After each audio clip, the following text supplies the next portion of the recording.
비혼 여성 친구들끼리 어떻게 만날 수 있을까요? 오늘은 그 다양한 방법들을 알아볼게요. 나 같은 사람을 찾는 첫걸음, 온라인 커뮤니티. 요즘은 오프라인보다 온라인 연결이 훨씬 자연스러워요. 비혼을 주제로 한 커뮤니티나 카페, SNS 모임들이 많거든요. 비혼 라이프, 혼자 사는 여자들의 모임, 싱글 여성 커뮤니티 같은 키워드로 검색해보면 생각보다 다양한 공간이 나올 거예요. 이런 곳의 장점은 정보를 나누는 걸 넘어 삶의 방식을 존중하는 분위기가 있다는 거죠. 결혼하지 않았다고 이상하게 보지 않고 혼자 사는 것도 괜찮다는 감각을 공유할 수 있어요. 서로의 일상 이야기를 나누다 보면 이 사람 나랑 잘 맞는다 싶은 인연이 생기기도 하고요. 처음엔 댓글, 그 다음엔 DM, 나중엔 오프라인으로 이어지는 마치 예전 동호회 친구들처럼 발전하기도 한답니다. 혼자서도 즐거운 활동, 거기서 만나는 사람들. 비혼 여성이라고 해서 항상 비혼 모임에만 가야 하는 건 아니에요. 오히려 취미나 관심사 기반 모임에서 훨씬 깊은 인연이 생기기도 하죠. 예를 들어 책 읽는 걸 좋아한다면 독서 모임, 요리를 좋아하면 쿠킹 클래스, 자연을 좋아한다면 등산 모임이나 플로깅, 감성적인 걸 좋아한다면 글쓰기 클래스나 플로리스트 원데이 클래스 같은 것들이요. 이런 곳엔 비혼 여성이 정말 많아요. 결혼 여부가 중심이 아니라 삶을 어떻게 즐기느냐가 공통의 언어가 되니까요. 그러다 대화 중에 나도 혼자 살아요 하면 그 순간 공감대가 형성되죠. 혼자 살아서 외롭다가 아니라 혼자 살아도 잘 산다는 사람들끼리의 유대감이랄까요? SNS 조심스럽지만 진짜를 만나는 창구.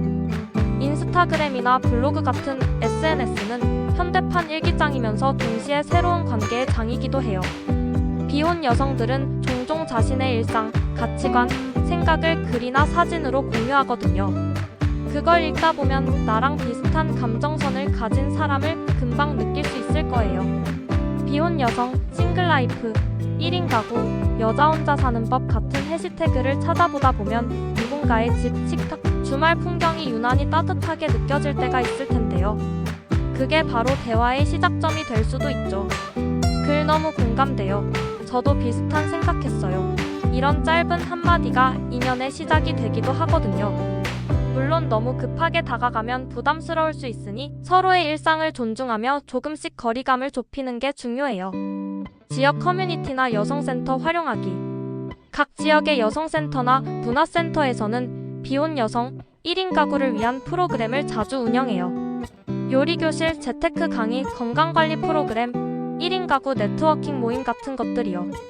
이런 곳의 장점은 비슷한 상황의 사람들이 자연스럽게 모인다는 거죠.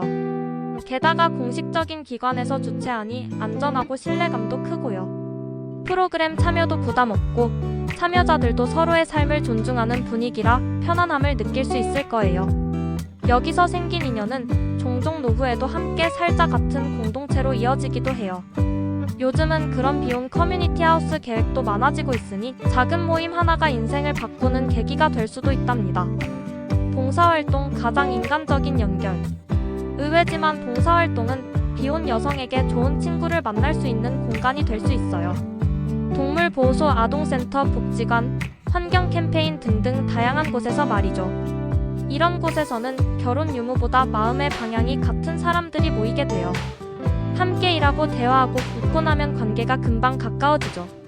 특히 봉사는 꾸준히 하다 보면 같이 밥 먹고 갈까요? 다음 주에도 봐요 하면서 자연스럽게 친구가 될 수 있어요. 비혼 여성에게는 이런 가치 의미 있는 일을 하는 관계가 정서적으로 큰 힘이 되기도 해요. 누군가와의 유대감이 결혼이 아니라 공감에서 시작될 수 있다는 걸 느끼게 해주거든요. 관계의 기준을 새로 세우기. 비혼 여성으로 친구를 사귄다는 건 단순히 외로움을 달래는 게 아니에요. 관계의 기준을 새롭게 정의하는 일이죠. 우리는 늘 연애, 결혼, 가족이라는 틀 안에서 인간관계를 배워왔잖아요. 하지만 비혼의 삶에서는 그 틀을 벗어나야 해요. 누군가를 만나도 결혼할 사람이 아니라 삶을 나눌 사람으로 보게 되는 거죠.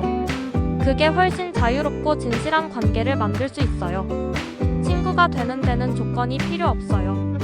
단지 서로의 선택을 존중하고 함께 있을 때 편안하면 그걸로 충분하죠. 비혼 여성들끼리의 우정은 바로 그 편안함을 기반으로 쌓인답니다. 혼자서 나서야 결국 만난다. 마지막으로 꼭 하고 싶은 말이 있어요.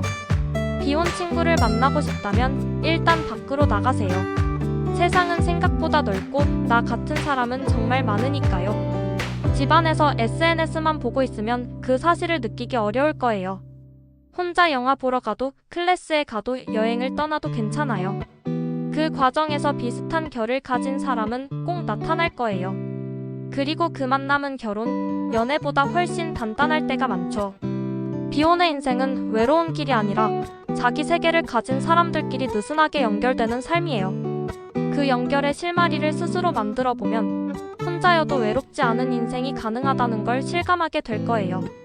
결국 중요한 건 나와 비슷한 사람을 찾는 게 아니라 나다운 삶을 사는 것이에요. 그럴 때 자연스럽게 나와 닮은 친구들이 다가올 거예요. 비혼 여성의 우정은 그렇게 억지로 찾는 게 아니라 자기 삶의 결을 따라가다 보면 자연스럽게 피어나는 것이니까요.